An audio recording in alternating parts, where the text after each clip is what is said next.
let's get into the next. So this chapter is very small, so we are already into third lesson, update. So this is a little bit longer than other lessons that we have.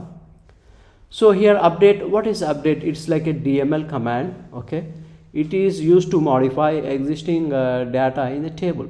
Okay, changes can be applied to one or more rows based on condition. So depending on the syntax, it might apply all the rows or one column or multiple columns in one row, stuff like that. Okay, key features, it's a conditional based changes. Use the where clause. You need to say where, update so and so row where id is something 1 or 2.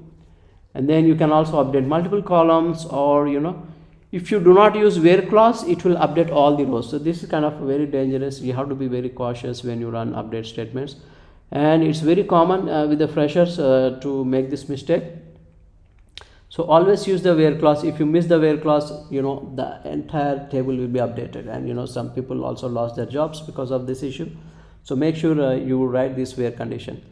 Test your update statement on a small, like let's say test your update only on one row before updating like 100 or 200 rows in one update statement. So this is the syntax, right? Let's say you want to update only one column. I say update table name, set column name equal to, you have to pass new value. And this is the where condition I was talking about. You need to say like where, id equal to 1, 2, or like email equal to, or name equal to. You can pass any condition. If you don't write this, then this value will be updated to all the rows. Even if you have 1 million rows in your table, all the rows, 1 million rows will be updated with this new value. So it's kind of risky. Let's say I want to update to multiple columns in one update. So this is the syntax. Basically it's the same, but with comma you say column name, value, and this is update all rows, which I was talking about. There is no where condition, so it will update the entire table. So these are the three different variations of update command. Of course, there is one more with the join that we will talk about in chapter 7, because we haven't covered the join statements yet. So I don't want to make it complicated here. So let's say I have a patient table, okay, and I want to update phone number of the patient ID 1. Okay, so this is the SQL command you use, update patient table. This is the table name. Set, use set keyword, phone equal to, you have to pass the new value. See, this is the old value ending with 33, so new value is ending with 90, and you have to say where patient ID equal to 1. If you do not say this, all the patients will get this phone number. Okay, right? So this is the updated table. You look at 1 and the phone number has been changed after you run this update command. Okay, now let's see, I want to update multiple columns. I want to update age and phone number of a given patient ID 3, right? So it's the same thing, but you have to mention comma and mention new column name here. Again, in the update, you encode the strings, varchars and dates in single quotes. Okay, numbers no need, right? And then where patient ID is 3, you look at this old value, old phone number ending with 55, and the age is 34. But after you run this new update command, the phone number is being updated ending with 66, and the age is updated to 40. Okay, so this is a basic syntax if you want to update one column or multiple columns. Now let's get here. See, let's say I want to, this generally don't happen, doesn't occur. I just want to show you as an example, right?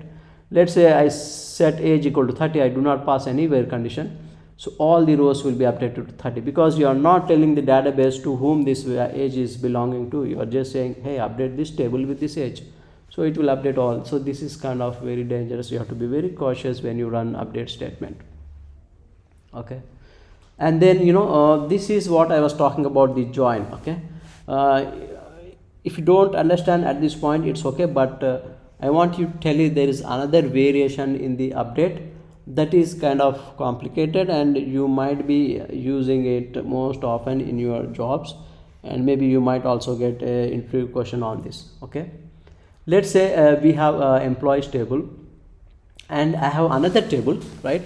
In this table I have only updated information. Like let's say you have a spreadsheet, you create a table out of spreadsheet, or you got this data from some other department or some other company, so somehow it got converted to a table. So basically I want to update these employees with this salary and phone number, but this is my bigger employee table. So these values needs to go to this table only for these two employees, not for the entire table. So this is the changes that I need to apply. Okay, so you will be generally doing this in your store procedures. You know, you will create a temporary table. In this table you accumulate all the data that you want to update, then you write a single update to move this data from here and update this. So this is after update how this table look like. If you look at 101, right, the new salary, old salary was 50,000, new salary is 55,000, and then for 102 the salary have been updated to 62,000 from 60,000. Same way the phone numbers have been updated. And then if you look at 103 employee ID, this row we did not touch because it's not available here in the table, right? So let's see how this the update command will be, to update this. And again, this syntax might be different for Oracle or MySQL, Postgres, but in general, at this stage, just know that you can do something like this. You can take data from one table and update into other table using a inner join. Okay, right? So you are just saying update employees. I want to update my employee table, right? Inner join salaries by using this table. Okay, on you need to say what is the primary key, foreign key between these two tables. That's what this is a join condition is, employees.employee id salary update.employee id. Okay, set what you want to set. I want to set salary in employees table. I don't want to update salary here. Of course there's no salary column, so you have to be very specific. You have to say employees is a table name dot column name. You use this notation when you are working with multiple tables within a single SQL command. Okay, you update this with what? I want to update this with values in the salary updates new salary table. Here I am updating phone number with new phone from salary updates. So if this command looks complex, you will get used to this in chapter 7. For now, just be aware something like this is possible using update command.